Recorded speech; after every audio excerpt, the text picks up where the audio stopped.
അപ്പം നമ്മുടെ ഇന്നത്തെ കഥക്കൊരു പ്രത്യേകതയുണ്ട്. ഇതിനകത്ത് ആക്ഷൻ ഇല്ല, ട്വിസ്റ്റ് ഇല്ല, ടേൺസ് ഇല്ല, ഒരു തേങ്ങയില്ല.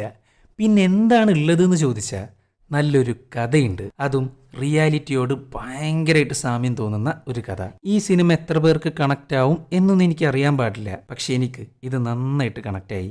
അതിനൊരു കാരണമുണ്ട്. ഞാൻ ഈ ലോൺ എന്ന് പറയുന്ന ലൂപ്പിലുള്ള ഒരാളാണ്. ലോൺ എടുത്തവർക്കറിയാം അത് തിരിച്ചടയ്ക്കാനുള്ള കഷ്ടപ്പാട്. ഒരു മാസത്തെ സാലറി കിട്ടിക്കഴിഞ്ഞാൽ അതിൻ്റെ 90% ഈ ലോണിലേക്കാണ് പോവുക. അതുമാത്രമല്ല, വേറെ ചിലർക്കും കൂടെ ഈ സിനിമ നന്നായിട്ട് കണക്റ്റ് ആവും. അതിലൊന്ന്, സ്വന്തമായിട്ട് വീട് വെക്കാൻ ആഗ്രഹിക്കുന്നവർ. 2, വീടില്ലാത്തവർ. 3, ലോൺ എടുക്കാൻ ആഗ്രഹിക്കുന്നവർ.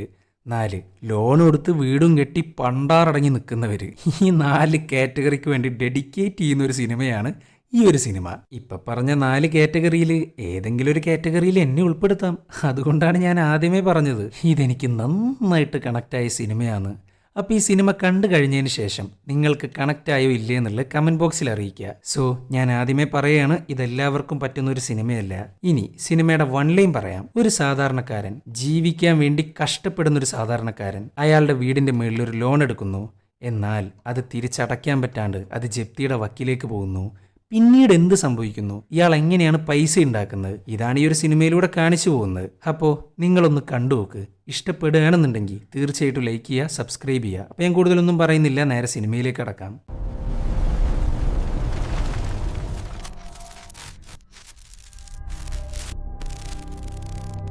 സ്വയം വെടിവെച്ച് മരിച്ച ഒരു മൃതദേഹം കാണിച്ചുകൊണ്ടാണ് ഈ കഥയുടെ ആരംഭം. ഈ സൂയിസൈഡിന് കാരണം ഇയാളാണ്, റിച്ചാർഡ് കാർവർ. എന്നാൽ അയാൾക്കതിലൊരു കുറ്റബോധമില്ല. കാരണം റിച്ചാർഡ് അവൻ്റെ ജോലിയാണ് ചെയ്യുന്നത്. അവൻ ഈ നാട്ടിലെ തന്നെ ഏറ്റവും വലിയ പണക്കാരനും റിയൽ എസ്റ്റേറ്റുകാരനുമാണ്. അതുമാത്രമല്ല, ബാങ്കിൽ നിന്ന് ലോൺ എടുത്ത് തിരിച്ചടയ്ക്കാൻ പറ്റാത്ത ആൾക്കാരുണ്ടാവും. അവരുടെ വീട് ജപ്തി ചെയ്യാന്നല്ലാണ്ട് ബാങ്കിനോ ഗവൺമെന്റിനോ വേറെ ഓപ്ഷൻ ഇല്ല. എന്നാൽ ബാങ്കർക്ക് ജപ്തി ചെയ്യണമെന്നുണ്ടെങ്കിൽ അതിനകത്തൊരു റിയൽ എസ്റ്റേറ്റുകാരൻ്റെ സഹായം ആവശ്യമുണ്ട്. സോ ബാങ്കിന് വേണ്ടി കിട്ടാൻ പോകുന്ന ക്യാഷിന് വേണ്ടി റിച്ചാർഡ് കാർവർ ആ വീടങ്ങ് ജപ്തി ചെയ്തു. ഇത്രയും കാലം താൻ സമാധാനത്തോടുകൂടി ജീവിച്ച വീടാണത്. അതാണ് ഒറ്റയടിക്ക് ഇല്ലാണ്ടായത്. ആ ഒരു വിഷമത്തിലാണ് അയാൾ സൂയിസൈഡ് ചെയ്ത്. അയാളുടെ ഭാര്യയും മകളും ആണെങ്കിൽ കയ്യിൽ നിന്ന് പോയിട്ടാണ് നിൽക്കുന്നത്. ഇവിടെ പോലീസുകാരാണെങ്കിൽ റിച്ചാർഡിൻ്റെ നിന്ന് മൊഴിയെടുക്കാനാണ് നോക്കുന്നത്. സാറേ, അയാൾ സ്വയം വെടിവെച്ചാത്തതിന് ഞാൻ എന്ത് ചെയ്യാനാ?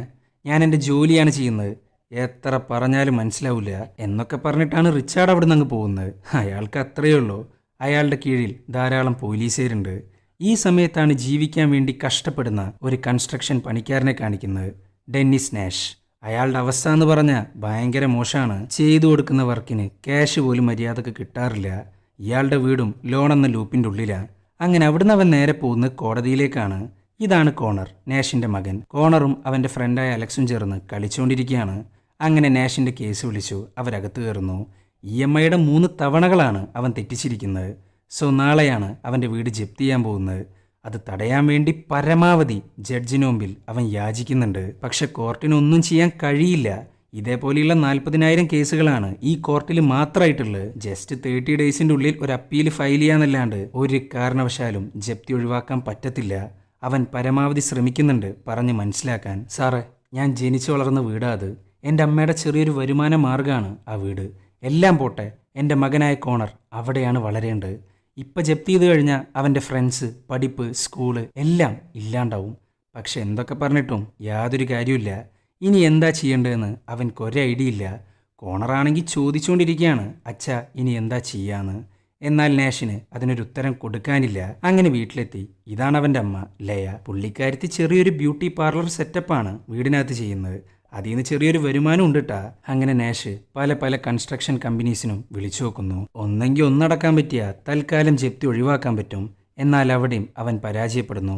അങ്ങനെ പിറ്റേ ദിവസമായി നാഷിന്റെ വീട് ജപ്തി ചെയ്യാനായിട്ട് സാക്ഷാൽ കാർവർ എത്തി with a brand new range rover. ഈ ഒരൊറ്റ ബിസിനസ് കാരണം ലക്ഷങ്ങളാണ് അയാൾ ഉണ്ടാക്കുന്നത്. അത് മാത്രമല്ല, ഇയാൾ എവിടെ പോകുമ്പോഴും കാലിന്റെ ഇടയിൽ ഒരു ഗണ്ണ് തിരികെ വെക്കാറുണ്ട്. അങ്ങനെ വരുന്നു, നാഷിനോട് പുറത്തിറങ്ങാൻ പറയുന്നു. ഇവരാണെങ്കിൽ 30യുടെ അപ്പീലിനെ കുറിച്ചൊക്കെ പറയുന്നുണ്ട്. എന്നാൽ അതുകൊണ്ടൊന്നും യാതൊരു കാര്യമില്ല. അങ്ങനെ കുറെ തർക്കിക്കുന്നു. പക്ഷെ എന്തൊക്കെ ചെയ്തിട്ടും ഒരു രക്ഷയില്ല. റിച്ചാർഡ് കാർവനും പോലീസിനും ഒരൊറ്റ കാര്യം മാത്രമാണ് പറയാനുള്ളത്. സർ, നിങ്ങൾക്ക് 2 മിനിറ്റ് സമയം തരാം. അതിനകം നിങ്ങളുടെ ഇമ്പോർട്ടൻ്റ് ആയിട്ടുള്ള സാധനങ്ങൾ, അതായത് ക്യാഷ്, ജ്വല്ലറി, മെഡിസിൻസ്, ഇതെല്ലാം എടുത്തുകൊണ്ട് പുറത്തേക്ക് ഇറങ്ങണം.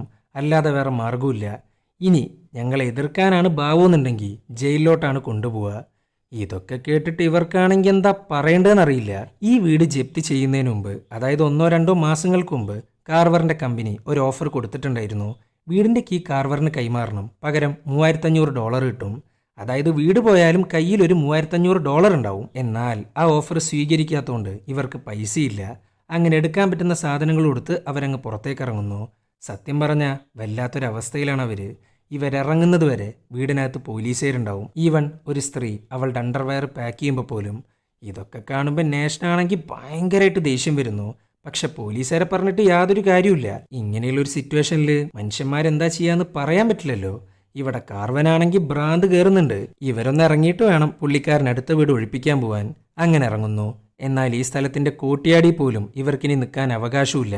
സോ അവിടുന്ന് മാറി നിൽക്കാനാ പോലീസുകാർ പറയുന്നത്. അങ്ങനെ കാർവറിന്റെ ആളുകൾ അകത്ത് കയറുന്നു. ഡോറിന്റെ ലോക്ക് മുതൽ കിടക്കുന്ന കട്ടില് വരെ പുറത്തേക്ക് എടുക്കുന്നു. അതെല്ലാം നാഷിന്റെ സാധനങ്ങളാണല്ലോ. അങ്ങനെ ഇരിക്കുമ്പോഴാണ് കോണർ സ്കൂളിൽ നിന്ന് വരുന്നത്. അവനാണെങ്കിൽ ഇതൊക്കെ കണ്ടിട്ടാകെ തകർന്നു പോവുകയാണ്. അച്ഛൻ പ്രോമിസ് ചെയ്തതല്ലേ വീട് പോവില്ലാന്ന് എന്നും പറഞ്ഞ് കരഞ്ഞോണ്ടിരിക്കുകയാണ്. അങ്ങനെ നാഷ്, ലയ, കോണർ ഇവർ 3 പേരും കൂടെ അയൽവാസികളോട് യാത്രയും പറഞ്ഞ് അങ്ങിറങ്ങുന്നു പുതിയൊരു മോട്ടലിലേക്ക്. അതും ഒട്ടും സ്ഥലമില്ലാത്ത ഇടുങ്ങിപ്പിടിച്ച റൂമുകളുള്ള ഒരു ചെറിയ മോട്ടലിലോട്ട്. തൽക്കാലം ഒന്ന് പിടിച്ചു നിൽക്കാനുള്ള സ്ഥലം അങ്ങനെ മാത്രമേ നാഷ് ഈ മോട്ടലിനെ കാണുന്നുള്ളൂ. എന്നാൽ ഈ സ്ഥലത്തിനൊരു പ്രത്യേകതയുണ്ട്. ഈ മോട്ടലിനകത്ത് താമസിക്കുന്ന ഒട്ടുമുക്കാൽ ആൾക്കാരും ഇതേപോലെ റിയൽ എസ്റ്റേറ്റ് ടൈക്കൂൺസ് കാരണം അല്ലെങ്കിൽ ലോണ് കാരണം കൂടും കുടുക്കിയെടുത്ത് ഇറങ്ങിയവരാ. അതും 2 വർഷമായിട്ട് ഇവിടെ തന്നെ താമസിക്കുന്നവരുണ്ട്. ചുരുക്കി പറഞ്ഞ ഇന്നേ വരെ ഒരു മനുഷ്യക്കുഞ്ഞ് പോലും രക്ഷപ്പെട്ടിട്ടില്ല. അങ്ങനെ നാഷ് കൺസ്ട്രക്ഷൻ ജോലിക്കായിട്ട് അലഞ്ഞോണ്ടിരിക്കുകയാണ്. ഒന്ന് പിടിച്ചു നിൽക്കാനുള്ള കാശ് പോലും പുള്ളിക്കാരൻ്റെ കയ്യിലില്ല. അങ്ങനെ ഇരിക്കുമ്പോഴാണ് നാഷിൻ്റെ ടൂൾസ് കാണാണ്ടാവുന്നത്. വീട്ടിൽ നിന്ന് പുറത്തിറങ്ങുന്നത് വരെ അതവൻ കണ്ടിട്ടുണ്ട്. ഇപ്പം കാണുന്നില്ല എന്ന് പറയുമ്പോൾ അതിനൊരേ ഒരു അർത്ഥം മാത്രം. വീട്ടിൽ നിന്ന് സാധനങ്ങളെല്ലാം പുറത്തേക്കെടുത്ത കാർവറിൻ്റെ ജോലിക്കാർ അത് മോഷ്ടിച്ചിട്ടുണ്ട്. പിന്നെ നാഷ് വെറുതെ ഇരിക്കുമോ? കാർവറിന്റെ ഓഫീസിന്റെ മുമ്പിൽ വലിയൊരു പ്രശ്നം ഉണ്ടാക്കുന്നു. ദേ ഇങ്ങേരാണ് ടൂൾസ് മോഷ്ടിച്ചിട്ടുള്ളത്. എന്നാൽ അത് സമ്മതിക്കുന്നില്ല. നാഷിന്റെ മേത്തോട്ട് അങ്ങ് തട്ടിക്കേറുന്നു. പിന്നെ അവിടെ വമ്പൻ ബഹളാണ്. ഇതൊക്കെ കേട്ട് ഭ്രാന്ത് കയറിയിട്ടാണ് കാർവർ അങ്ങോട്ട് വരുന്നത്. വരാന്ന് മാത്രമല്ല എല്ലാവരെയും പിടിച്ചു മാറ്റുന്നു. മിസ്റ്റർ നാഷ്, നിങ്ങളിവിടുന്ന് എത്രയും പെട്ടെന്ന് പോയില്ലെങ്കിൽ ഞാൻ പോലീസിനെ വിളിക്കും. എൻ്റെ ടൂൾസ് കിട്ടിയാലേ എനിക്ക് ജീവിക്കാൻ പറ്റുള്ളൂ. അത് കിട്ടുന്നത് വരെ ഞാൻ ഇവിടെ തന്നെ കാണും. ഇത് കേട്ടപ്പോഴാണ് നാഷ് ഒരു കൺസ്ട്രക്ഷൻ പണിക്കാരനാണ് കാർവറിന് മനസ്സിലാവുന്നത്. അങ്ങനെ ഇരിക്കുമ്പോഴാണ് കാർവറിന് ഒരു ഫോൺ കോൾ വരുന്നത്. അത് കേട്ടേക്ക് ഇങ്ങേർക്കാണെങ്കിൽ ദേഷ്യം വരുന്നു. ദേഷ്യം വരാന്ന് മാത്രമല്ല അവൻ്റെ എൻ്റെ പണിക്കാരെയും കൂട്ടി ഒരു അഡ്രസ്സിലോട്ട് പുറപ്പെടുന്നു. കാർവർ, എൻ്റെ കാര്യം, താനൊരു കൺസ്ട്രക്ഷൻ വർക്കറല്ലേ, താൻ എൻ്റെ കൂടെ വാ, തന്നെ കൊണ്ട് എനിക്കൊരു ആവശ്യമുണ്ട്. ഇത് കേട്ടേക്ക് നാഷ് ഇല്ലാന്നാണ് പറയുന്നത്. അങ്ങേർക്ക് യാതൊരു താല്പര്യമില്ല തൻ്റെ ജീവിതം നശിപ്പിച്ച കാർവറിൻ്റെ കൂടെ പോവാനായിട്ട്. അപ്പോഴാണ് കാർവർ മറ്റൊരു കാര്യം കൂടെ പറയുന്നത്. നീ എൻ്റെ കൂടെ വന്ന $50 കിട്ടും. കഷ്ടപ്പാടിലല്ലേ, ചിന്തിക്ക്. നാഷിന് $50 എന്നൊക്കെ പറഞ്ഞാൽ വലിയ എമൗണ്ടാണ്. പിന്നെ അവനൊന്നും നോക്കിയില്ല, വേഗം തന്നെ കാർവറിൻ്റെ പിന്നാലെ പോകുന്നു. എന്നാൽ അവിടെ ചെല്ലുമ്പോഴാണ് എന്താ സംഭവം എന്നുള്ള നാഷിന് മനസ്സിലാവുന്നത്. ലോൺ അടക്കാത്തതിൻ്റെ പേരിൽ കാർവർ പിടിച്ചെടുത്തിട്ടുള്ളൊരു വീടുണ്ട്. ആ വീടിൻ്റെ ഓണർ കാർവറിനൊരു പണിയും കൊടുത്തിട്ടാണ് പോയിട്ടുള്ളത്. ആ വീടിൻ്റെ കക്കൂസ് ടാങ്ക് അങ്ങ് പൊട്ടിച്ചിരിക്കുകയാണ്. ബാത്റൂം മുതൽ വീടിൻ്റെ മുറ്റം വരെയാണ് പുള്ളിക്കാരൻ നാറ്റിച്ചിരിക്കുന്നത്. വീടിൻ്റെ ഉമ്മറത്തോട്ട് ചെല്ലാൻ കൂടെ പറ്റുന്നില്ല. അയൽവാസികളാണെങ്കിൽ ഹെൽത്തിന് കംപ്ലൈൻറ്റ് ചെയ്തിരിക്കുകയാണ്. ഈ വീടാണെങ്കിൽ കാർവറിൻ്റെ പേരില്ല. സോ പ്രശ്നം വരിക അങ്ങേർക്കാ. അങ്ങനെ തൻ്റെ പണിക്കാരോട് അതെല്ലാം ക്ലീൻ ചെയ്യാൻ പറയുന്നു. എന്നാൽ അവർക്കാണെങ്കിൽ അതിനൊന്നും വയ്യ. അത്രയും അൺസഹിക്കബിൾ ആണേ. അവരെ സഹായിക്കാം എന്ന ഉദ്ദേശത്തിലാണ് കൺസ്ട്രക്ഷൻ പണിക്കാരനായ നാഷിനെ അങ്ങോട്ട് കൊണ്ടുവന്നിട്ടുള്ളത്. എന്നാൽ നാഷ് അവിടെ വെച്ചിട്ടൊരു ഡീലങ്ങ് സംസാരിക്കുന്നു. കാർവർ, 50 അല്ല, ഒരു $300 തന്നാൽ ഞാൻ മൊത്തത്തിൽ വൃത്തിയാക്കി തരാം. ഇത് കേട്ടേക്ക് കാർവർ 250 അങ്ങ് ഉറപ്പിക്കുന്നു. പിന്നെ നാഷ് ഒന്നും നോക്കിയില്ല, അങ്ങ് അകത്ത് കിടക്കുന്നു. എന്നാൽ അതിൻ്റെ അകത്ത് നിൽക്കാൻ പോലും പറ്റുന്നില്ല. അത്രയും വൃത്തിയട്ട സ്മെല്ലാണ്. അങ്ങനെ നാഷ് പുറത്തേക്ക് വന്നിട്ട് അങ്ങ് ഛർദ്ദിക്കുന്നു. ഇത് കണ്ടേക്ക് ബാക്കിയുള്ളവരാണെങ്കിൽ ചിരിച്ചുകൊണ്ടിരിക്കുകയാണ്. അങ്ങനെ നാഷിന് വേണ്ടി കാർവർ കുറച്ച് ജോലിക്കാരെ അങ്ങ് ഏർപ്പാടാക്കി കൊടുക്കുന്നു. ഇവിടെ കാർവർ ആണെങ്കിൽ പക്ക ഇംപ്രസ്ഡ് ആണ്. റിപ്പയറിംഗ്, വയറിംഗ്, പ്ലംബിംഗ് എന്ന് വേണ്ട സകലമാന വർക്കും നാഷ് ഈസി ആയിട്ട് കൈകാര്യം ചെയ്യും. പക്ഷെ അതൊന്നുമല്ല ഇവിടുത്തെ മെയിൻ ഹൈലൈറ്റ്. അവൻ്റെ ഉള്ളിൽ കഷ്ടപ്പെടാനുള്ളൊരു മനസ്സുണ്ട്. കാശിന് വേണ്ടി കഷ്ടപ്പെടുന്ന ഒരു മനസ്സ്. അതാണ് കാർവറിന് ഏറ്റവും കൂടുതൽ സ്ട്രൈക്ക് ചെയ്തിട്ടുള്ള കാര്യം. അങ്ങനെ പണിയെല്ലാം കഴിഞ്ഞു. കാർവർ കൊടുക്കാന്ന് പറഞ്ഞ $250 അങ്ങ് കൊടുക്കുന്നു. ഈ ഫണ്ടൊക്കെ കണ്ട് ഞെട്ടിയിരിക്കുകയാണ് ലയ ആൻഡ് കോണർ. അവരുടെ ലൈഫിൽ ആദ്യമായിട്ടാണ് ഇത്രയും വലിയൊരു എമൗണ്ട് ഒരുമിച്ച് കിട്ടുന്നത്. 250 എന്നൊക്കെ പറഞ്ഞാൽ അത്ര ചില്ലറ തുകയൊന്നുമില്ല, അതും ഒറ്റ ദിവസം കൊണ്ട്. എന്തായാലും നാഷിൻ്റെ ഫാമിലി വമ്പൻ ഹാപ്പി. ഇവിടെ അമ്മയാണെങ്കിൽ ക്യാഷ് എവിടുന്നാന്നൊക്കെ ചോദിക്കുന്നുണ്ട്. പുതിയൊരു കൺസ്ട്രക്ഷൻ വർക്ക് കിട്ടിയെന്ന് മാത്രമേ നാഷ് പറയുന്നുള്ളൂ. കാർവറിൻ്റെ പേരെങ്ങാനും പറഞ്ഞാൽ അവരാ കാശങ്ങ് വേണ്ടാന്ന് വെക്കും. അവർക്ക് അത്രയും വെറുപ്പാണ് കാർവറിനെ. കുറേ ആൾക്കാർ സ്വന്തം വീടും നഷ്ടപ്പെട്ട് വല്ലാത്തൊരവസ്ഥയിലാണിപ്പോൾ. അതെല്ലാം കാർവർ എന്നൊരൊറ്റ മനുഷ്യൻ കാരണം. അപ്പം പിന്നെ വെറുപ്പല്ലേ വരുള്ളൂ. എന്തായാലും നാഷിന് ഇതിൽ നിന്ന് ഒരു കാര്യം മനസ്സിലായി. ക്യാഷ് ഉണ്ടാക്കാനുള്ള ഏക വഴി കാർവറാണ്. അങ്ങനെ ഇരിക്കുമ്പോഴാണ് ഒട്ടും പ്രതീക്ഷിക്കാണ്ട് കാർവർ പിന്നെയും വിളിക്കുന്നത് അവൻ്റെ വീട്ടിൽ AC റിപ്പയർ ചെയ്യാനായിട്ട്. അങ്ങനെ നാഷ് കാർവറിൻ്റെ വീട്ടിലോട്ട് പോകുന്നു. അവൻ്റെ വീടൊക്കെ കണ്ട് കണ്ണും തള്ളിയിട്ടാണ് നാഷ് ഇരിക്കുന്നത്. അത്രയും വലിയ മാരക കൊട്ടാരാണ് കാർവറിൻ്റെ വീട്. ഭാര്യയും 3 മക്കളും അടങ്ങുന്ന ഒരു ചെറിയ ഫാമിലിയാണ് കാർവറിൻ്റെ. അങ്ങനെ നാഷ് പണിയെല്ലാം തീർക്കുന്നു. ഇവിടെ കാർവറിനാണെങ്കിൽ ഓരോ ഫോൺ കോളുകളാണ് വന്നുകൊണ്ടിരിക്കുന്നത്. അതും ഭീഷണി. ഇവൻ അത്രയും അധികം വീടുകൾ പിടിച്ചെടുത്തിട്ടുണ്ട്.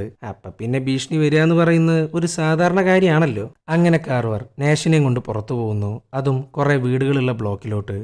നാഷ് ഇതൊക്കെ കാണുമ്പോൾ തനിക്ക് എന്താ തോന്നുന്നത്? കുറേ ആൾക്കാർ സന്തോഷത്തോടെ ജീവിക്കുന്ന കുറച്ച് വീടുകൾ. ഇനി എനിക്കെന്താ തോന്നിയെന്ന് ഞാൻ പറയട്ടെ. ക്യാഷ് ഉണ്ടാക്കാനുള്ള കുറച്ച് ഓപ്പർച്യൂണിറ്റീസ്. നിനക്ക് എന്നെപ്പോലെ ക്യാഷ് ഉണ്ടാക്കാൻ താല്പര്യമുണ്ടെങ്കിൽ വർക്ക് ഞാൻ തരാം. നീ ധാരാളം കൺസ്ട്രക്ഷൻ കമ്പനികൾക്ക് വേണ്ടി ജോലി ചെയ്തിട്ടുണ്ടെന്ന് എനിക്ക് നന്നായിട്ടറിയാം. പക്ഷെ അവർക്കൊന്നും ഇപ്പോൾ വർക്കില്ല. കാരണം അവർ വീട് ഉണ്ടാക്കുകയാണ് ചെയ്യുന്നത്. ഞാൻ വീട് സ്വന്തമാക്കുകയാണ് ചെയ്യുന്നത്. നിനക്കറിയാലോ, എനിക്ക് കുറേ പ്രോപ്പർട്ടീസ് ഉണ്ട്. അതെല്ലാം കൂടെ നോക്കി നടത്തിക്കൊണ്ട് പോവാന്ന് പറയുന്നത് ഭയങ്കര മെനക്കേടാണ്. നിനക്ക് വേണമെങ്കിൽ എൻ്റെ കൂടെ കൂടിക്കോ. പക്ഷെ നിൻ്റെ റെസ്പോൺസിബിലിറ്റി വളരെ ഹൈ ആയിരിക്കും. എൻ്റെ തിരക്കുകൾ കാരണം എനിക്ക് വേണ്ടാന്ന് വെക്കേണ്ട കുറച്ച് പണികളുണ്ടാവും. അത് നീ ചെയ്തു തരണം. അതും നീ എന്ത് മോശം സിറ്റുവേഷനിലാണെങ്കിൽ കൂടെ. ഓക്കെ ആണോ? ഇതൊക്കെ പറഞ്ഞുകൊണ്ട് പോകുമ്പോഴാണ് കാർവർ ഒരു കാഴ്ച അങ്ങ് കാണുന്നത്. ഏകദേശം 90 ദിവസത്തിനുള്ളിൽ ജപ്തി ചെയ്യാൻ പോകുന്നൊരു വീടുണ്ട്. ഫ്രാങ്ക് എന്ന് പറയുന്ന ഒരാളുടെ വീട്. ഈ ജപ്തിയോടടുക്കുമ്പോൾ കാർവറിൻ്റെ കമ്പനി അവരുടെ കേബിള്, കരണ്ട്, വാട്ടർ ലൈന് എന്ന് വേണ്ട സകലതും അങ്ങ് കട്ട് ചെയ്യും. സോ ഈ ഫ്രാങ്ക് തനിക്ക് കരണ്ട് കിട്ടാനും വെള്ളം കിട്ടാനും തൊട്ടടുത്ത വീട്ടിലോട്ട് വയറും പൈപ്പും വലിച്ചിരിക്കുകയാണ്. എന്നാൽ അവിടെയാണ് പ്രശ്നം. ഈ തൊട്ടപ്പുറത്തുള്ള വീട് എന്ന് പറയുന്നത് കാർവർ ഒഴിപ്പിച്ച വീടാണ്. അതായത് അങ്ങേരുടെ പ്രോപ്പർട്ടി. ഇതൊക്കെ കണ്ട അങ്ങേര് പിന്നെ വെറുതെ ഇരിക്കുമോ? വണ്ടി നിർത്തുന്നു, ഫ്രാങ്കിനെ കാണാൻ പോകുന്നു. എന്നാൽ പോകുന്നതിന് മുമ്പ് ഗണ്ണെടുക്കുന്നുണ്ട്. ഇങ്ങനെയുള്ള പരിപാടികൾക്ക് പോകുമ്പോൾ ഒരായുധം മസ്റ്റാണ്. വീട്ടുകാർ ഏത് മാനസികാവസ്ഥയിലാണ് ഇരിക്കുന്നതെന്നൊന്നും പറയാൻ പറ്റില്ല. അങ്ങനെ കാർവർ നാഷിനും ഗണ്ണു കൊടുക്കുന്നു. എന്നാൽ അവൻക്കതിൻ്റെ ആവശ്യമൊന്നുമില്ല. പുള്ളിക്കാരൻ അതങ്ങ് തിരിച്ചു കൊടുക്കുന്നു. നീ എൻ്റെ ഈ കാല് കണ്ട? ഇതൊക്കെ പല വീട്ടുകാരും തന്നിട്ടുള്ള പണികളാണ്. നിനക്കിപ്പോൾ പറഞ്ഞാൽ മനസ്സിലാവില്ല, വൈകാതെ എല്ലാം മനസ്സിലായിക്കോളും എന്നും പറഞ്ഞ് ഫ്രാങ്കിനെ കാണാൻ പോകുന്നു. കേബിളും പൈപ്പും മാറ്റാൻ പറയുന്നു. കൂടെ നാഷിനെയും പറഞ്ഞേക്കുന്നു. ഈ ഫ്രാങ്ക് എന്ന് പറയുന്ന ആള് വേറെ ആരുമല്ല, കോണറിനൊരു ഫ്രണ്ട് ഉണ്ട്, അലക്സ്. കോണറിനെ കൊണ്ട് നാഷ് ഫസ്റ്റ് കോടതിയിലേക്ക് പോയിട്ടുണ്ടായിരുന്നില്ലേ? അവിടെ ഒരു കുട്ടിയുണ്ടായിരുന്നു, അലക്സ്. ആ കുട്ടിയുടെ അച്ഛനാ ഈ ഫ്രാങ്ക്. അന്ന് കോർട്ടിൽ വന്നപ്പോൾ നിങ്ങളുടെ അവസ്ഥയെക്കുറിച്ചൊക്കെ ഞാൻ കേട്ടിരുന്നു. ആ ഒരു അവസ്ഥയിലൂടെയാണ് ഞാനും കടന്നു പോകുന്നത്. പിന്നെ എൻ്റെ വീട് ഞാൻ തിരിച്ചു പിടിക്കും, ഉറപ്പാ. ഇതൊക്കെ ഫ്രാങ്ക് പറയുന്നുണ്ടേലും നാഷിന് അത്രയും ഉറപ്പുണ്ട് അതൊരിക്കലും നടക്കാൻ പോകുന്നില്ല എന്ന്. അല്ല നാഷ്, നീ എന്ത് ഇയാളുടെ കൂടെ? ഞാൻ ഈ കൺസ്ട്രക്ഷൻ വർക്കൊക്കെ എടുക്കുന്ന ആളാ, അതിൻ്റെ ഭാഗമായിട്ട് വന്നതാ. അങ്ങനെ കാർവർ ഫ്രാങ്കിനൊരു വാണിംഗ് കൊടുക്കുന്നു. നാഷിനെയും കൊണ്ട് പോകുന്നു. അങ്ങനെ ഇവനെയും കൊണ്ട് പോകുന്നത് ഇവൻ ജപ്തി ചെയ്ത മറ്റൊരു വീട്ടിലോട്ടാ. അവിടെ ആൾക്കാരൊന്നുമില്ല. പക്ഷെ അവിടെ പോകുന്നതിനൊരു കാരണമുണ്ട്. അങ്ങനെ പോകുന്നു. കിച്ചണിലുള്ള സാധനങ്ങൾ നാഷിൻ്റെ സഹായത്തോടു കൂടെ അങ്ങ് ഊരി മാറ്റുന്നു. ഊരി മാറ്റാമെന്ന് മാത്രമല്ല, കാർവർ ഏതോ പണക്കാരന് സെയിൽ ചെയ്തൊരു വീടുണ്ട്. ആ പണക്കാരൻ്റെ ഡിമാൻഡ് എന്താണെന്ന് വെച്ചാൽ ഇവരിപ്പോൾ എടുത്തുകൊണ്ട് വന്ന ഈ സാധനങ്ങളുണ്ടല്ലോ, അതെല്ലാം ഇയാളുടെ കിച്ചണിലോട്ട് അങ്ങ് വെച്ചു കൊടുക്കുക. അതായത് ഗവൺമെൻറ് പിടിച്ചെടുത്ത വീടിനകത്തുനിന്ന് സാധനങ്ങൾ മോഷ്ടിക്കുക, വേറൊരാൾക്ക് വിൽക്കുക. ഈ വീടുകളെല്ലാം റെപ്രസെൻ്റ് ചെയ്യുന്നത് സാക്ഷാൽ കാർവർ ആണല്ലോ. അതുകൊണ്ട് ഒന്നും പുറത്തറിയാൻ പോകുന്നില്ല. എടുക്കുക, വിൽക്കുക, പൈസ ഉണ്ടാക്കുക. ഇതാണ് പരിപാടി. ഈ ഒരൊറ്റ ഡീലിന് മാത്രമായിട്ട് $33,000 കാർവറിന് കിട്ടാൻ പോകുന്നത്. ഇതെല്ലാം കേട്ടിട്ട് ഞെട്ടിത്തരിച്ചിരിക്കുകയാണ് നാഷ്. അങ്ങനെ കാർവർ ഇന്നത്തെ കൂലി അങ്ങ് കൊടുക്കുന്നു. അത് കണ്ടേക്ക് അങ്ങേരാണെങ്കിൽ കണ്ണും തള്ളിയിട്ടാണ് നിൽക്കുന്നത്. കാരണം $3,250 ഒറ്റ ദിവസത്തെ കൂലി. അപ്പം പിന്നെ കണ്ണ് തള്ളാണ്ടിരിക്കോ? നാഷ്, നീ എൻ്റെ കൂടെ നിന്നാ ഇതിനും കൂടുതൽ നിനക്ക് സമ്പാദിക്കാൻ പറ്റും. കാർവർ എന്തൊക്കെ പറഞ്ഞാലും ഇതൊരു മോഷണം തന്നെയാണല്ലോ. ഗവൺമെൻറ്റിനെയാണ് കൊള്ളയടിക്കുന്നത്. അല്ല കാർവർ, ഇത് മോഷണല്ലേ? അത് ശരി. ഇനി ഞാൻ അങ്ങോട്ടൊരു കാര്യം ചോദിച്ചോട്ടെ. ബാങ്കിൽ നിന്ന് ലോൺ കൊടുത്ത് തിരിച്ചടക്കാണ്ടിരിക്കുന്നത് മോഷണം തന്നെയല്ലേ? ഹലോ, ഞാനൊരു പോർഷെ കാർ വാങ്ങാനല്ല ലോൺ എടുത്ത് ജീവിക്കാനാ. അത് നിനക്ക്, ബാങ്കർക്ക് അങ്ങനെയല്ല. അങ്ങനെ നാഷ് ഒരു തീരുമാനം എടുക്കുന്നു. കാർവർ, എനിക്ക് വേണ്ടി ഒരു സർക്കാരും ഒരു തേങ്ങയും ചെയ്തിട്ടില്ല. പൈസ ഉണ്ടാക്കാൻ ഇതാണ് മാർഗമെന്നുണ്ടെങ്കിൽ ഞാനുണ്ട് കൂടെ. പക്ഷെ ഒരു ഡിമാൻഡ് ഉണ്ട്. സർക്കാരിൻ്റെ കയ്യിൽ നിന്ന് എൻ്റെ വീട് തിരിച്ചെടുക്കാൻ നീ എന്നെ സഹായിക്കണം. എനിക്ക് നീ തരേണ്ട കൂലി അതിലേക്ക് വരവ് വെച്ചോ. നീ ഇപ്പം തൽക്കാലം ഞാൻ തരുന്ന ക്യാഷൊക്കെ വാങ്ങ്. നിന്റെ കയ്യിൽ കൂടുതലായിട്ട് കുന്നുകൂടുമ്പോൾ എന്താ ചെയ്യേണ്ടതെന്ന് ഞാൻ പറഞ്ഞുതരാം എന്നും പറഞ്ഞ് നാഷിനെ അങ്ങ് ഹയർ ചെയ്യുന്നു. പിന്നെ പറയണ്ടല്ലോ, അവൻ്റെ ഫ്രണ്ടായ സാമിനെയും കൂട്ടി കാർവർ പൂട്ടിച്ച് വീടുകളിലോട്ട് പോകുന്നു. എന്നിട്ട് അവരുടെയൊക്കെ ഫ്രിഡ്ജ്, AC, TV എന്ന് വേണ്ട സകലമാന സാധനങ്ങളും കാർവറിനങ്ങ് എടുത്തു കൊടുക്കുന്നു. അതായത് നേരത്തെ കണ്ട അതേ മോഷണം. ഇവർ ഈ സാധനം എടുക്കാന്ന് മാത്രമല്ല, ആ സാധനം മോഷണം പോയി എന്ന് കാണിക്കാൻ വേണ്ടി ഒരു ഫോട്ടോ അങ്ങ് എടുത്തു വെക്കുന്നു. ഇനി ഈ ഫോട്ടോ സർക്കാരിന് അങ്ങ് കാണിച്ചു കൊടുക്കും. സോ അവരെന്താണോ മോഷ്ടിച്ചുകൊണ്ട് പോയത് ആ സാധനത്തിന്റെ സെയിം തുക സർക്കാർ അങ്ങ് കൊടുക്കും. ചുരുക്കി പറഞ്ഞ 25,000 ഒരു സാധനമാണ് മോഷ്ടിച്ചതെന്നുണ്ടെങ്കിൽ അതേ 25,000 സർക്കാർ അങ്ങ് കൊടുക്കും. വിച്ച് മീൻസ് കാർവറിന് കിട്ടാൻ പോകുന്നത് $50,000. ചുരുക്കി പറഞ്ഞ ഒരു വമ്പൻ തട്ടിപ്പ്. അങ്ങനെ ഇരിക്കുമ്പോഴാണ് കാർവർ നാഷിനെ മറ്റൊരു ചുമതല ഏൽപ്പിക്കുന്നത്. സംഭവം വേറൊന്നുമില്ല, ജപ്തി ചെയ്യാൻ പോകുന്ന വീടുകളിലോട്ട് നോട്ടീസ് എത്തിക്കുക. അത് മാത്രമല്ല, മറ്റേ കീ ഓർ ക്യാഷ് എന്ന ഓഫർ ഉണ്ടല്ലോ, അതായത് 3,500 പണ്ട് നാഷിന് കിട്ടിയ അതേ ഓഫർ, അതിനെക്കുറിച്ച് വീട്ടുകാർക്ക് അങ്ങ് പറഞ്ഞു കൊടുക്കുക. എന്നാൽ ആർക്കും ആ ഓഫർ സ്വീകരിക്കാൻ മനസ്സില്ല. പിന്നെ പോരാത്തതിന് ഓരോ വീട്ടുകാരും ഓരോ മാനസികാവസ്ഥയിലാണ്. ചിലർ കരയും, ചിലർ മെച്ചുവേർഡായിട്ട് ഹാൻഡിൽ ചെയ്യും, വേറെ ചിലരാണെങ്കിൽ ദേഷ്യപ്പെടും. എന്തിന്? ഗണ്ണടക്കം പുറത്തെടുക്കും. എന്തായാലും ഇതിനു ശേഷം പുള്ളിക്കാരന് മര്യാദക്ക് ഉറങ്ങാൻ പറ്റുന്നില്ല. അങ്ങനെ ഇരിക്കുമ്പോഴാണ് നാഷ് അവൻ അടിച്ചുകൊണ്ട് വന്ന മുഴുവൻ സാധനങ്ങളും കാർവറിന് അങ്ങ് കാണിച്ചു കൊടുക്കുന്നത്. അതിന് അങ്ങേര് കൊടുക്കുന്നത് $6,500. സോ ചുരുങ്ങിയ സമയം കൊണ്ട് അവൻ പണക്കാരനാവാൻ തുടങ്ങുന്നു. ഈ സമയത്താണ് നാഷ് ഗണ്ണ് ആവശ്യപ്പെടുന്നത്. അങ്ങേർക്ക് മനസ്സിലായി ഇന്നലത്തോടുകൂടെ ആളുകളൊക്കെ ഏത് മാനസികാവസ്ഥയിലാണെന്ന് പറയാൻ പറ്റില്ല. ഗണ്ണെടുക്കോ, വാളെടുക്കോ, കത്തിയെടുക്കോ ഒരൈഡിയ ഇല്ല. സോ കയ്യിലൊരു ഗണ്ണ് വെക്കാന്നുള്ളത് അത്യാവശ്യമാണ്. ഞാൻ അന്നേ പറഞ്ഞില്ലേ നാഷ്, നിനക്കതിൻ്റെ ആവശ്യം വരുമെന്ന് എന്നും പറഞ്ഞാൽ ഗണ്ണങ്ങ് കൊടുക്കുന്നു. അങ്ങനെ കാർവർ പുതിയൊരു തട്ടിപ്പിനെ കുറിച്ച് അങ്ങ് പറഞ്ഞു കൊടുക്കുന്നു. ജപ്തി ചെയ്യാനിരിക്കുന്ന ചില വീടുകളിൽ ആൾതാമസം ഉണ്ടാവില്ല. അങ്ങനെയുള്ള വീടുകൾ തെരഞ്ഞു പിടിച്ച് ഇല്ലാത്തൊരു ലീസ് എഗ്രിമെന്റ് അങ്ങ് തയ്യാറാക്കും. ആ എഗ്രിമെന്റിൽ സൈൻ ചെയ്യാൻ പോകുന്നത് നാഷിന്റെ കൂട്ടുകാരാണ്. സോ അവരുടെ പേരിലായിരിക്കും ലീസ് ഉണ്ടാവുക. ഈ ലീസും കാണിച്ച് മറ്റേ കീ ഓർ ക്യാഷ് എന്ന ഓഫർ ഉണ്ടല്ലോ, അതങ്ങ് വാങ്ങിച്ചെടുക്കും സർക്കാരിന്റെ കയ്യിൽ നിന്ന്. അതായത് ഓരോ ലീസിനും ഓഫർ പ്രൈസായ $3,500 വെച്ചിട്ടാണ് കാർവറിന് കിട്ടാൻ പോകുന്നത്. അതിൽ നിന്ന് ഈ കൂട്ടുകാർക്ക് ഒരു കമ്മീഷനും കൊടുക്കും. ബാക്കിയുള്ള വലിയൊരു തുക കാർവറിന് സ്വന്താക്കാൻ പറ്റും. അതിൽ നിന്ന് ഒരു ഷെയർ നാഷിനും കിട്ടും. എന്നാൽ കാർവർ പറഞ്ഞ പോലെ നാഷ് ഇപ്പം അത്യാവശ്യം സമ്പാദിച്ചിട്ടുണ്ട്. പക്ഷെ നാഷിന്റെ വീട് തിരിച്ചെടുക്കാൻ മാത്രം അവനായിട്ടില്ല. അങ്ങനെ നാഷ് ഇത്രയും കാലം സമ്പാദിച്ച ക്യാഷ് കാർവറിന് അങ്ങ് കൊടുക്കാൻ തയ്യാറാവുന്നു. പകരം ബാങ്കിന്റെ കയ്യിൽ നിന്ന് നാഷിന്റെ വീട് കാർവർ അങ്ങ് സ്വന്താക്കും. അതിന് ബാങ്ക് നിശ്ചയിച്ചിരിക്കുന്ന വില $1,70,000 അത്രയും വലിയ തുക കാർവറിന് ഇൻസ്റ്റാൾമെന്റ് ആയിട്ട് അങ്ങ് അടച്ചു കൊടുക്കും നാഷ്. അതിനകത്ത് പലിശയില്ല, ഒരു തേങ്ങയില്ല. പിന്നെ പോരാത്തിന് നാഷിനാണെങ്കിൽ ഇപ്പൊ പൈസയ്ക്ക് യാതൊരു പ്രശ്നവുമില്ല. ചുരുക്കി പറഞ്ഞ അവന്റെ സ്വന്തം വീട് അവൻ തിരിച്ചെടുത്തു. ബാങ്കിന്റെ ബാക്കിയുള്ള നൂലാമാലയൊക്കെ കഴിയാൻ ഏകദേശം 12 ആഴ്ചകളെടുക്കും. അതുകൂടെ കഴിഞ്ഞാൽ അവർക്ക് ആ വീട്ടിലോട്ട് മാറാൻ പറ്റും. എന്തായാലും നാഷ് ഭയങ്കര ഹാപ്പിയാണ്. അങ്ങനെ ഈ സമയത്താണ് കാർവർ ഞെട്ടിക്കുന്നൊരു കാര്യം പറയുന്നത്. ഇത്രയും കാലം താനാണ് വീട് വീടാന്തരം കയറി ഇറങ്ങി ഓരോരുത്തരെയും ജപ്തി ചെയ്തിരുന്നത്. ഇനി അങ്ങോട്ട് ആ ജോലി നാഷാണ് ചെയ്യാൻ പോകുന്നത്. ഇത് കേട്ടേക്ക് നാഷാണെങ്കിൽ വേണ്ടാന്നാണ് പറയുന്നത്. ഇത്രയും കാലം സർക്കാരിന് മാത്രമേ പണി കൊടുത്തിട്ടുള്ളൂ, ആരെയും ഉപദ്രവിച്ചിട്ടില്ല. പിന്നെ പോരാത്തതിന് ഇവൻ ഒഴിപ്പിക്കാൻ പോകുന്ന ഓരോ വീട്ടിലും ഇവന്റെ അതേ അവസ്ഥയാണ്. അവരുടെ കണ്ണീര് കാണാണ്ടിരിക്കുക എന്ന് പറയുമ്പോൾ അതിനേക്കാൾ മോശമായിട്ടുള്ള ഒന്നുമില്ല. അപ്പോഴാണ് കാർവർ അവന്റെ കഥയങ്ങ് പറയുന്നത്. അവന്റെ അച്ഛൻ ഒരു കൺസ്ട്രക്ഷൻ പണിക്കാരനായിരുന്നു. ഒരു ദിവസം വലിയൊരു ബിൽഡിങ്ങിന്റെ മേളിൽ നിന്ന് അച്ഛൻ അങ്ങ് താഴോട്ട് വീണു. ഒരു ജോലിക്കാരൻ മരിച്ചു കഴിഞ്ഞാൽ കമ്പനിക്ക് ഇൻഷുറൻസ് കിട്ടും. അത് സ്വന്താക്കാൻ വേണ്ടി ഒരു വീൽ ചെയർ പോലും കൊടുക്കാണ്ട് അവന്റെ അച്ഛനെ അങ്ങ് മേളിലോട്ട് അയച്ചു. ഇതാണ് കാർവറിന്റെ ഫാമിലി ബാക്ക്ഗ്രൗണ്ട്. എന്നാൽ അന്നു മുതൽ അവനൊരു തീരുമാനമെടുത്തു, വേട്ടയാടപ്പെടുന്നതിനേക്കാൾ നല്ലത് വേട്ടക്കാരനാവുന്നതാണ്. അങ്ങനെ 2006 അവൻ ഈ റിയൽ എസ്റ്റേറ്റ് ബിസിനസ്സിലോട്ട് വന്ന് അവിടുന്ന് അങ്ങോട്ടൊരു 4 വർഷം യാതൊരു പ്രശ്നവും ഉണ്ടായിരുന്നില്ല. അപ്പോഴാണ് കുറച്ച് ആൾക്കാർ വന്ന് ലോൺ എടുക്കുന്നത്. അവിടുന്ന് അങ്ങോട്ട് ലോണിന്റെ ഘോഷയാത്രയാണ്.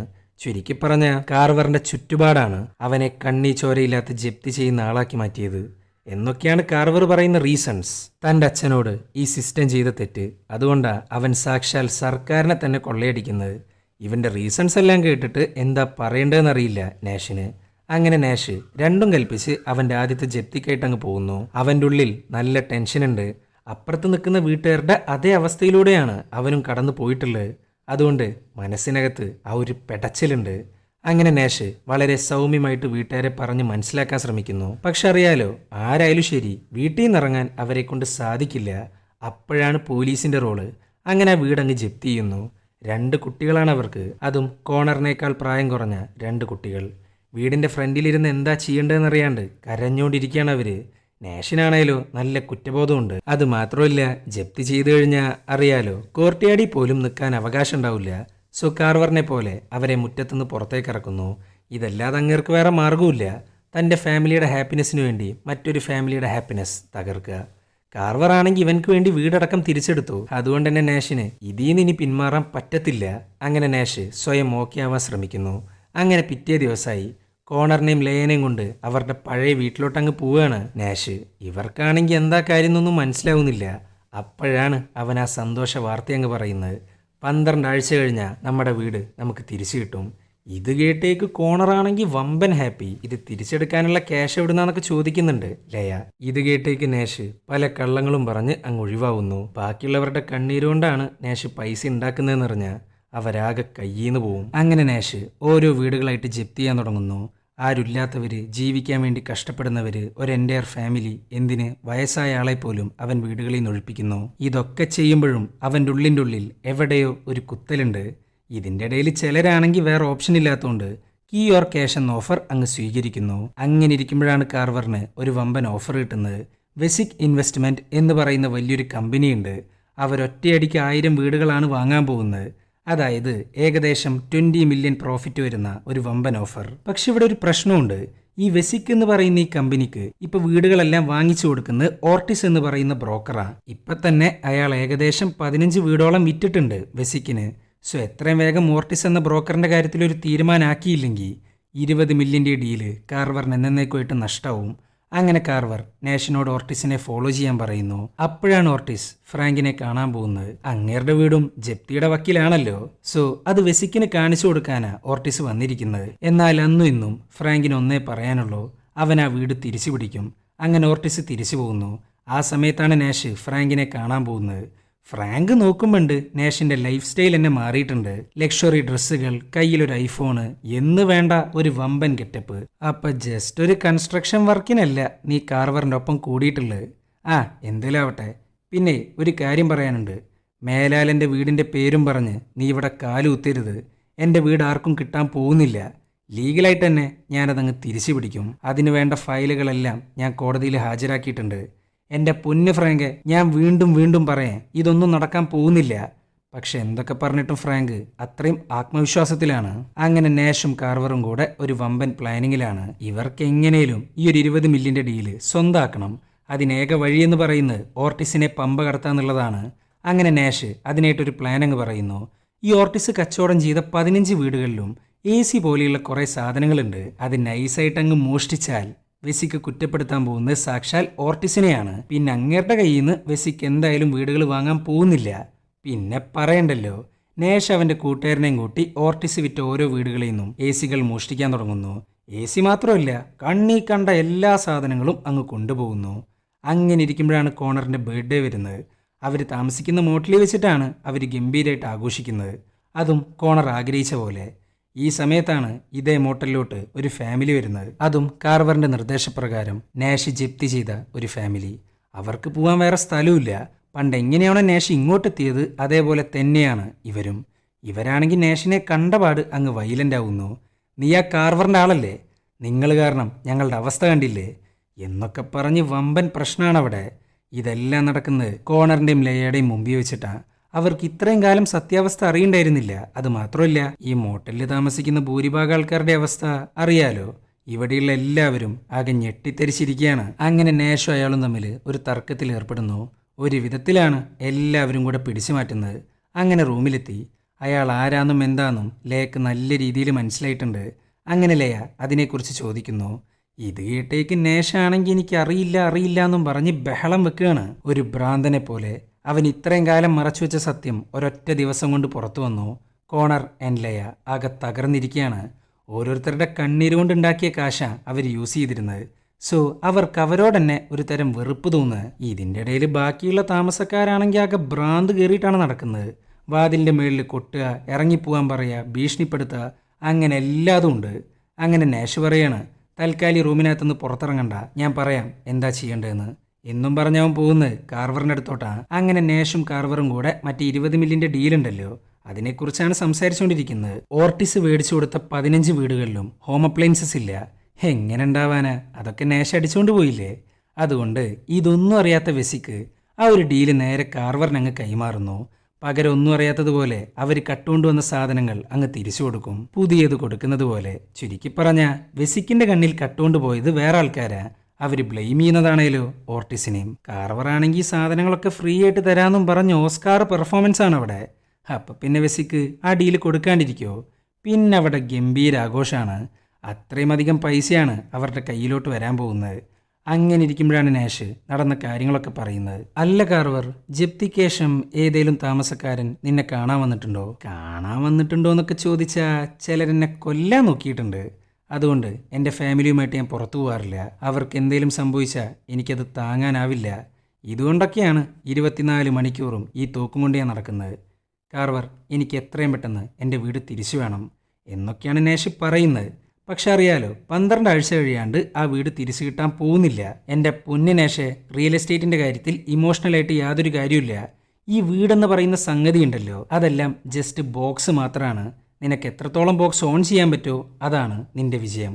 അല്ലാണ്ട് ചുമ്മാ ഫാമിലി ഹോം, തറവാട്, തേങ്ങ മാങ്ങ എന്നൊന്നും പറഞ്ഞിട്ട് ഒരു കാര്യമില്ല. നിൻ്റെ കയ്യിൽ ഇപ്പോൾ ഒരുപാട് പണമുണ്ട്. അതുകൊണ്ട് നിനക്കിഷ്ടപ്പെട്ടൊരു വീട് നീ സ്വന്താക്കാൻ നോക്ക്. നിനക്ക് അത്രയും അർജന്റ് ഉണ്ടെങ്കിൽ. അങ്ങനെ കാർവറിന്റെ വാക്കും കേട്ട് നാഷ് ഒരു കൊട്ടാരങ്ങ് വാങ്ങുന്നു. അതിനകത്തില്ലാത്ത സൗകര്യങ്ങളില്ല. അങ്ങനെ നാഷ് കോണറിനും ലേക്കും ഈ പുതിയ വീടങ്ങ് കാണിച്ചു കൊടുക്കുന്നു. എന്നാൽ അവർക്ക് അവിടെ താമസിക്കാൻ യാതൊരു താല്പര്യമില്ല. ലേയുടെ ബ്രദറിന്റെ വീട്ടിൽ പോകാനാ അവർക്ക് താല്പര്യം. അത്രയും ആളുകളുടെ കണ്ണീര് വിറ്റ് വാങ്ങിച്ച വീടായത്. അപ്പം പിന്നെ താമസിക്കാൻ പറ്റുമോ? ഒരിക്കലുമില്ല. കോണറിനും ലേക്കും അവനോടിപ്പോൾ ദേഷ്യമാണ്. അങ്ങനെ അവർ ലേയുടെ ബ്രദറിന്റെ വീട്ടിലോട്ട് പോകുന്നു. ഇതൊക്കെ കണ്ടിട്ടാകെ തകർന്നിരിക്കുകയാണ് നാഷ്. അങ്ങനെ ഇരിക്കുമ്പോഴാണ് കാർവർ നാഷിനെ വിളിപ്പിക്കുന്നത്. ഇവരുടെ മറ്റേ 20 മില്യൻ്റെ ഡീലുണ്ടല്ലോ, അതിനകത്ത് ചെറിയൊരു പ്രശ്നമുണ്ട്. 1000 വീടുകളാണ് വെസിക്കിന് ആവശ്യമുള്ളത്. സോ ജപ്തിയിലിരിക്കുന്ന 1000 വീടുകൾ സെലക്ട് ചെയ്യുന്നു. അതിനകത്ത് ഫ്രാങ്കിൻ്റെ വീടുമുണ്ട്. അയാളാണെങ്കിൽ കുറേ റിസർച്ച് ചെയ്ത് ജപ്തിക്കെതിരെ കോർട്ടിൽ എന്തോ ഹാജരാക്കുന്നുണ്ട്. അതുകൊണ്ട് അവൻ്റെ ജപ്തി ഒഴിവാവാൻ നല്ല ചാൻസ് ഉണ്ട്. ഈ വീടെങ്ങാനും കയ്യിൽ നിന്ന് പോയാൽ ഇവരുടെ 20 മില്യനും പോവും. അങ്ങനെ കാർവർ ഫ്രാങ്കിനെതിരെ ഒരു ഫേക്ക് ഡോക്യുമെന്റ് ഉണ്ടാക്കി നാഷിന്റെ കയ്യിലേക്ക് അങ്ങ് വെച്ചു കൊടുക്കുന്നു. അവൻ കോർട്ടിൽ ബാക്കിയുള്ള പേപ്പേഴ്സ് എല്ലാം ഹാജരാക്കുമ്പോൾ ഈ പേപ്പർ നമ്മുടെ ഭാഗത്തുനിന്ന് വേണം. സംഭവം നല്ല പക്ക ഫേക്ക് സാധനമാണ് ട്ടാ. ചുരുക്കി പറഞ്ഞ ഇത്രയും കാലം ചെയ്തിരുന്നതിൽ 1% ശരിയുണ്ടായിരുന്നു. എന്നാൽ ഇത് അറിഞ്ഞുകൊണ്ട് ഒരാളെ ചതിക്കുന്ന കാര്യം ചെയ്തു കഴിഞ്ഞാൽ പിന്നെ ഒരിക്കലും സമാധാനത്തോടുകൂടെ ഉറങ്ങാൻ പറ്റത്തില്ല. പക്ഷെ നാഷിനാണെങ്കിൽ വേറെ വഴിയില്ല. അതങ്ങ് വാങ്ങുന്നു, കോർട്ടിലേക്ക് പോകുന്നു. അവിടെയാണെങ്കിൽ ഫ്രാങ്കിൻ്റെ ഫാമിലി ഉണ്ട്. അതൊക്കെ കാണുമ്പോൾ നാഷിന് അവനെ തന്നെയാണ് ഓർമ്മ വരുന്നത്. അങ്ങനെ ഒരൊറ്റ പോയിന്റ് വെച്ച് അവനൊരു തീരുമാനമെടുത്തു, ചെയ്യണ്ടാന്ന്. അവൻക്ക് അത്രയും കുറ്റബോധമുണ്ട് ഇപ്പോൾ. എന്നാൽ ഈ സമയത്താണ് കാർവറിൻ്റെ ലോയർ നാഷിനെ കാണാൻ വരുന്നതും അവൻ്റെ കയ്യിൽ നിന്ന് ആ പേപ്പർ അങ്ങ് വാങ്ങിച്ചെടുക്കുന്നതും. ഇനിയിപ്പോൾ പറഞ്ഞിട്ട് ഒരു കാര്യമില്ല, ഫ്രാങ്കിൻ്റെ കേസ് അങ്ങ് തോറ്റുപോകുന്നു. അവൻ ആകെ തകർന്നിരിക്കുകയാണ്. അതേപോലെ തന്നെയാണ് നാഷും. അങ്ങനെ നാഷ് തിരിച്ച് വീട്ടിലെത്തി. എത്താന്ന് മാത്രമല്ല, കുടിച്ച് ലക്ക് കെട്ടിയിരിക്കുകയാണ്. ഇത്രയും കാലം താൻ ആരും ചതിച്ചിട്ടില്ല. എന്നാലിപ്പോൾ അതുമായി. അങ്ങനെ ഇരിക്കുമ്പോഴാണ് കാർവർ അവനെ കാണാൻ വരുന്നത്. വരാന്ന് മാത്രമല്ല, അവരൊരുമിച്ചാണ് ഫ്രാങ്കിനെ ജപ്തി ചെയ്യാൻ പോകുന്നത്. എന്നാൽ അവിടെ ആകെ പ്രശ്നങ്ങളാണ്. ഞങ്ങൾക്ക് വീടൊഴിയാൻ പറ്റത്തില്ല എന്നും പറഞ്ഞ് അങ്ങ് ഗണ്ണെടുക്കുകയാണ് സാക്ഷാൽ ഫ്രാങ്ക്. എടുക്കാന്ന് മാത്രമല്ല, പടാന്നാണ് പൊട്ടിച്ചുകൊണ്ടിരിക്കുന്നത്. പിന്നെ പോരാത്തതിന് അങ്ങേരുടെ വൈഫ്, മകനായ അലക്സ്, അവരെല്ലാം ആകെ പേടിച്ചുറച്ചിരിക്കുകയാണ്. ഫ്രാങ്ക് ഒരു ഭ്രാന്തനെ പോലെയാണ് പെരുമാറുന്നത്. അവൻ എന്തും ചെയ്യും. നേഷാണെങ്കിൽ അവനേക്കാൾ ഭ്രാന്ത് കയറിയിട്ടാണ് ഇരിക്കുന്നത്. എന്തൊക്കെ പറഞ്ഞാലും ഈ കെയോസ് ഒക്കെ ഉണ്ടായതിന് നേഷും കൂടെ കാരണല്ലേ. ഇതിൻ്റെ ഇടയിൽ ഫ്രാങ്കിൻ്റെ ഭാര്യ വേണ്ട നിർത്തിയേക്ക് എന്നൊക്കെ പറയുന്നുണ്ട്. ഇയാൾക്കാണെങ്കിൽ ദേഷ്യം കയറി പണ്ടാറടങ്ങുന്നു. പിന്നെ പറയണ്ടല്ലോ, വീടിൻ്റെ അകത്തോട്ടും അങ്ങ് പൊട്ടിക്കുന്നു. പക്ഷെ എന്തോ ഭാഗ്യത്തിന് ആർക്കും വെടികൊള്ളുന്നില്ല. ഇതോടെ കണ്ടേക്ക് നാഷ് പിന്നെ ഒന്നും നോക്കിയില്ല. അത്രയും ആൾക്കാരുടെയും പോലീസിൻ്റെയും മുമ്പിൽ വെച്ച് തൻ്റെ കുറ്റബോധം കാരണം അവൻ എല്ലാ സത്യങ്ങളും അങ്ങ് വിളിച്ചു പറയുന്നു. അങ്ങനെ ഫ്രാങ്ക് എല്ലാം അവസാനിപ്പിച്ച് പുറത്തേക്ക് ഇറങ്ങുന്നു. അയാൾക്ക് എന്താണോ വേണ്ടത് അത് കിട്ടി. എന്നാൽ അത്രയും ആളുകളുടെ മുമ്പിൽ വെച്ചിട്ടാണ് നാഷ് ഇതെല്ലാം വിളിച്ചു പറഞ്ഞത്. സോ ഇനി അങ്ങോട്ട് നാഷിൻ്റെ ലൈഫും കാർവറിൻ്റെ ലൈഫും അത്ര ഈസി ആയിരിക്കില്ല. പക്ഷെ കാർവർ ഒരു പൈസക്കാരനാ, അവൻ ചിലപ്പോൾ ഊരിയേക്കാം. എന്നാൽ നാഷ് അങ്ങനെയല്ല. അങ്ങനെ കൂടുതൽ കാര്യങ്ങൾ അന്വേഷിക്കാനായിട്ട് നാഷിനെ അങ്ങ് അറസ്റ്റ് ചെയ്യുന്നു. അവനാണെങ്കിൽ കുറ്റബോധം കൊണ്ട് കരഞ്ഞുകൊണ്ടിരിക്കുകയാണ്. ഒന്നുമില്ലാത്തവൻക്ക് പിടിച്ചു കയറാൻ ഒരു പിടിവള്ളി കണ്ടപ്പോൾ അവൻ കയറി. അതിനകത്ത് ശരിയുണ്ടോ തെറ്റുണ്ടോ ഒന്നും നോക്കിയില്ല. അതല്ലെങ്കിലും അങ്ങനെയാണ് ചില സമയങ്ങളിൽ നമ്മളുടെ വിധി എഴുതുന്നത് കുറച്ച് ഗാന്ധിയുടെ പടമുള്ള നോട്ടുകെട്ടുകളായിരിക്കും. അങ്ങനെ ഫ്രാങ്കിൻ്റെ മകൻ നാഷിൻ്റെ മുഖത്ത് നോക്കി ചിരിക്കുന്നുണ്ട്. നാഷിന് സമാധാനത്തോടു കൂടെ ഒന്ന് ഉറങ്ങാൻ അത് ധാരാളം. ഈ ഒരു പോയിന്റ് വെച്ചിട്ടാണ് ഈ ഒരു സിനിമ അങ്ങ് അവസാനിക്കുന്നത്. അപ്പോൾ വീഡിയോ ഇഷ്ടപ്പെട്ടാൽ ലൈക്ക് ചെയ്യുക. കൂടുതൽ വീഡിയോകൾക്കായി ചാനൽ സബ്സ്ക്രൈബ് ചെയ്യുക. അപ്പോൾ ഓക്കെ, ബൈ.